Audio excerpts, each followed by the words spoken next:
Assalamualaikum warahmatullahi wabarakatuh. Shalom, Om Swastiastu, Namo Buddhaya. Salam kebajikan.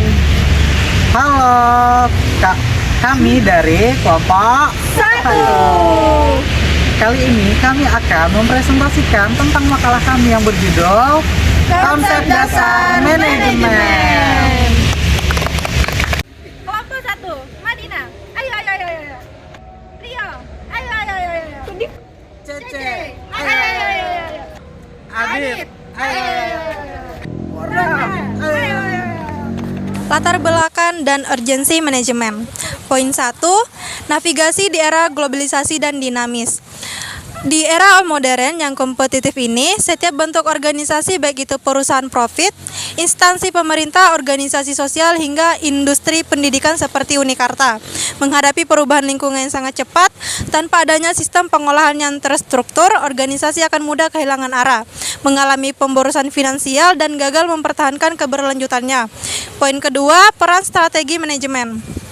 Manajemen hadir sebagai solusi ilmiah dan praktik untuk menjembatani antara ketersediaan sumber daya yang terbatas dengan tuntutan mencapai target yang besar. Manajemen bertindak sebagai otak dan penggerak yang mengubah potensi mentah yaitu input menjadi hasil nyata yaitu output yang bernilai tinggi melalui proses pengambilan keputusan yang logis dan terukur. Kita masuk ke definisi manajemen menurut para pakar. Poin 1, teori klasik menurut Georg R. Terry 2019.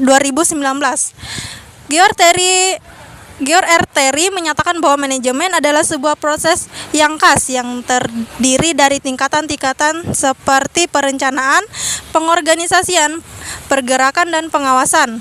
Proses ini dilakukan untuk menentukan serta mencapai sarana-sarana yang telah ditetapkan sebelumnya dengan memanfaatkan bantuan dari sumber daya manusia dan sumber daya lain secara terintegrasi. Fungsi utama manajemen, siklus POAC. Poin pertama, perencanaan atau planning. Planning adalah fondasi awal dari seluruh aktivitas manajemen. Ini adalah proses mendefinisikan tujuan organisasi secara spesifik, menetapkan strategi menyeluruh untuk mencapai tujuan tersebut, serta mengembangkan hierarki rencana kerja untuk mengintegrasikan dan mengkoordinasikan seluruh kegiatan secara sederhana. Perencanaan menjawab pertanyaan, apa yang ingin dicapai, kapan, di mana, dan bagaimana caranya. Tanpa rencana, fungsi manajemen lainnya tidak akan bisa berjalan. Poin 2, pelaksanaan atau penggerakan, actuating. Actuating adalah tahap implementasi nyata dari rencana dan struktur yang telah dibuat. Ini adalah proses mengarahkan, memotivasi, memimpin, dan mempengaruhi para staf atau karyawan agar mereka bekerja secara optimal, penuh tanggung jawab, dan selaras dengan tujuan organisasi. Fungsi ini sangat bergantung pada kemampuan leadership atau kepemimpinan seorang manajer untuk membangun semangat kerja dan menyelesaikan konflik internal. Poin 4, pengawasan atau pengadilan. Controlling adalah proses pemantauan terhadap seluruh aktivitas organisasi untuk memastikan bahwa kinerja aktual berjalan sesuai dengan standar atau rencana yang telah ditetapkan. Proses ini melibatkan 3 langkah kritis: mengukur kinerja real, membandingkan dengan standar perencanaan, dan mengambil tindakan korektif segera jika ditemukan penyimpangan atau deviasi fatal agar organisasi tidak keluar dari jalur yang benar. Pengorganisasian atau organizing. Organizing adalah proses mengatur, mengelompokkan, dan melokasikan pekerjaan, wewenang, serta sumber daya di antara anggota organisasi agar tujuan yang telah direncanakan dapat dicapai. Dalam tahap ini, manajer membuat struktur organisasi, menentukan pembagian tugas, siapa mengerjakan apa, menetapkan garis hubungan pelaporan, siapa bertanggung jawab kepada siapa, dan membentuk unit-unit kerja yang solid.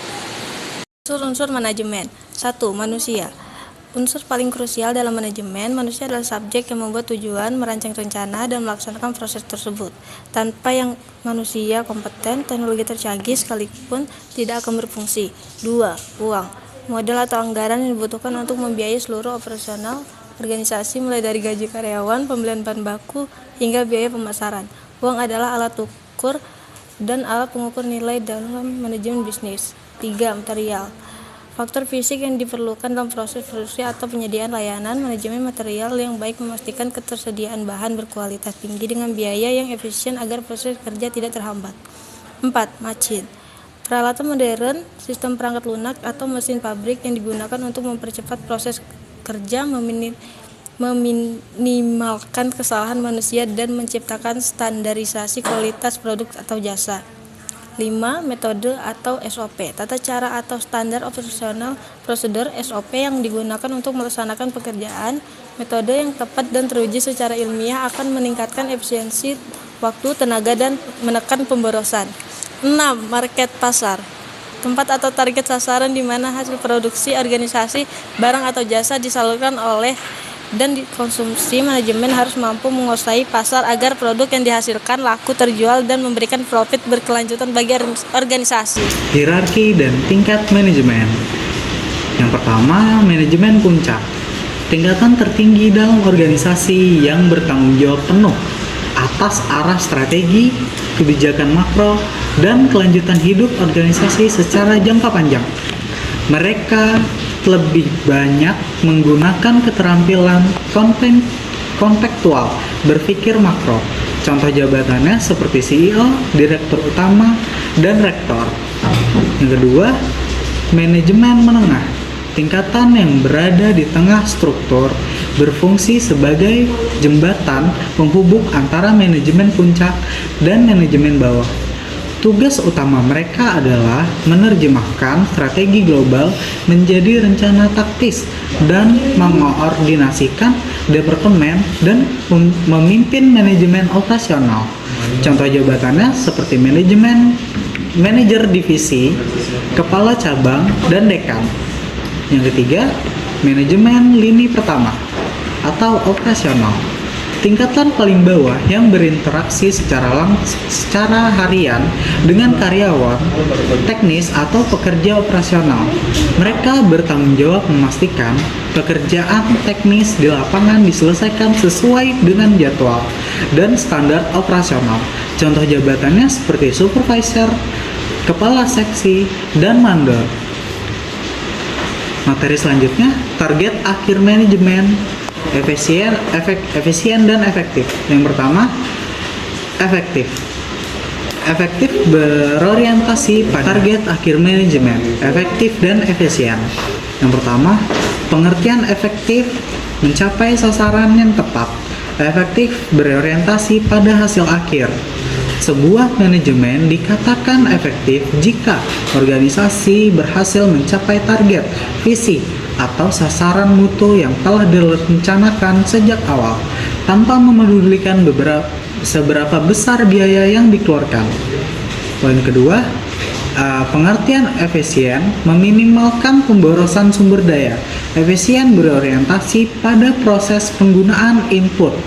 Manajemen dikatakan efisien jika mampu menghasilkan output semaksimal mungkin dengan pengorbanan atau penggunaan sumber daya, biaya, waktu, maupun tenaga kerja yang sekecil-kecilnya. Manajemen yang ideal wajib menggabungkan keduanya, menciptakan target dengan biaya yang lebih optimal. Studi kasus implementasi manajemen dengan analisis kasus korporasi besar dengan contoh PT Bank Rakyat Indonesia. Keberhasilan BRI menjadi bank dengan laba terbesar di Indonesia tidak lepas dari penerapan prinsip dasar manajemen yang disiplin. Pertama, mereka merencanakan fokus pada digitalisasi dan UMKM. Kedua, organizing. Mereka membentuk jaringan unit terkecil hingga ke desa-desa melalui agen BRI Link. Ketiga, actuating. Mereka menggerakkan ribuan mantri atau staf lapangan dengan budaya kerja berkinerja tinggi. Yang terakhir, controlling. Mereka mengevaluasi kredit macet secara ketat melalui sistem IT harian. Hasilnya integrasi POC ini melahirkan operasional bisnis yang super efisien. Jadi kesimpulannya, bahwa manajemen bukan sekedar teori tekstual melainkan sistem siklus dinamis POSI yang saling terkait. Jika salah satu fungsi cacat, misalnya perencanaan buruk atau pengawasan lemah, maka seluruh sistem organisasi akan lumpuh. Dan penguasaan terhadap unsur 6M dan pemahaman tingkatan hierarki manajemen sangat esensial bagi mahasiswa. Sebagai calon pemimpin masa depan, organisasi yang akan memenangkan persaingan global adalah organisasi yang mampu mengelola dinamika internalnya secara efektif dan efisien. We got away. The one